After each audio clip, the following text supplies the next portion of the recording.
अस्सलाम वालेकुम दोस्तों, मैं हूं हकीम ज़ा शाहिद। वेलकम करता हूं आपको अपने चैनल पर।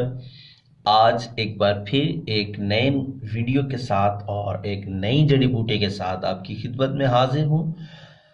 आज फिर हम इस जड़ी बूटी के बारे में बात करेंगे।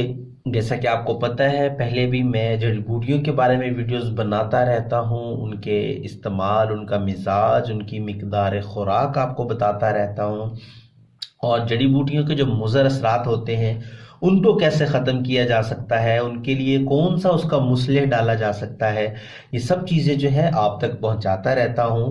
और उम्मीद करता हूं आपको वीडियोस पसंद भी आ रही होंगी। अगर आपको पसंद वीडियोस आ रही हो तो लाइक ज़रूर किया करें और शेयर कर दिया करें, ताकि आपके साथ साथ दूसरों के इल्म में भी इजाफा हो जाए। तो मेरी कोशिश यही होती है कि मुख्तसर सा तारुफ करवा दिया जाए, ताकि आपको ज़िंदगी में कहीं भी किसी मोड़ पर भी अगर ज़रूरत पड़ जाए तो आपके जहन में हो, आपके इल्म में हो, उसका मिजाज भी गर्म है, तर है या खुश्क है या सर्द मिजाज है, क्या मिजाज है इस जड़ी बूटी का, आपके नॉलेज में इजाफा होता रहे। आज हम जिस जड़ी बूटी के बारे में बात करने वाले हैं ये कौड़ है। इसको कौड़ कहते हैं, इसको इंडियन कौड़ भी कहते हैं, और इसका जो दूसरा नाम है कटकी भी कहते हैं। इसको कुटकी या कटकी, मतलब जो भी इसको बोल लिया जाए।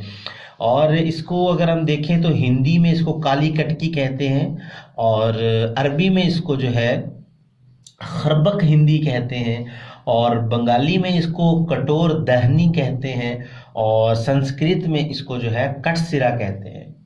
तो अगर इसकी बात कर लें इसके मिजाज की, तो एक गर्म और खुश्क होती है, दर्जा सोम, मतलब तीसरे दर्जे में गर्म और खुश्क होती है। तीसरे दर्जे में गर्म और खुश्क होती है ये। अच्छा, इसके सबसे ज़्यादा जो फ़वाइद के बारे में अगर बात कर लें तो जो सबसे ज़्यादा इस्तेमाल किया जाता है इसका, ये मुकव्वी मैदा है, मतलब मैदे के लिए इसको इस्तेमाल किया जाता है। कासिर रिया है, हवा को खारिज करती है, और जिगर के अमराज में जो है इसको इस्तेमाल किया जाता है। जैसा कि आजकल जो हेपेटाइटिस है, हेपेटाइटिस सी वगैरह जो है, उसमें भी इसका इस्तेमाल बहुत ज़्यादा किया जाता है और फ़ायदेमंद है, बहुत ज़बरदस्त चीज़ है ये। उसके इस्तेमाल में मुख्तलिफ नुस्खा जात में इसको इस्तेमाल किया जाता है। यहाँ पर नुस्खा जात नहीं मैंने बताने होते, मैंने सिर्फ एक जड़ी बूटी का तारुफ करवाना होता, तो वही फ़िलहाल आपको करवा रहा हूँ।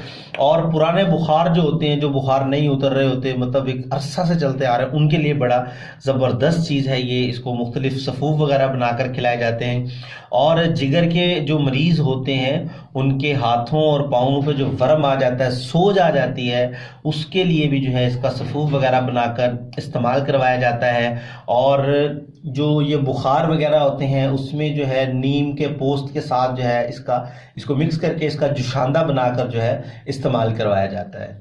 और दिमागी इमराज में भी इसका इस्तेमाल किया जाता है। और अब इसका जो है आपको मुज़र बता दूं कि मतलब इसके इस्तेमाल से इसके जो नुकसानात होते हैं वो क्या होते हैं। तो ये क्या लेके आता है, मतलब उल्टी की कैफियत हो जाती है इसको इस्तेमाल करने से, और खन्नाक का हो जाता है, मतलब गले में जो है खून वगैरह का आना शुरू हो सकता है इसके इस्तेमाल से।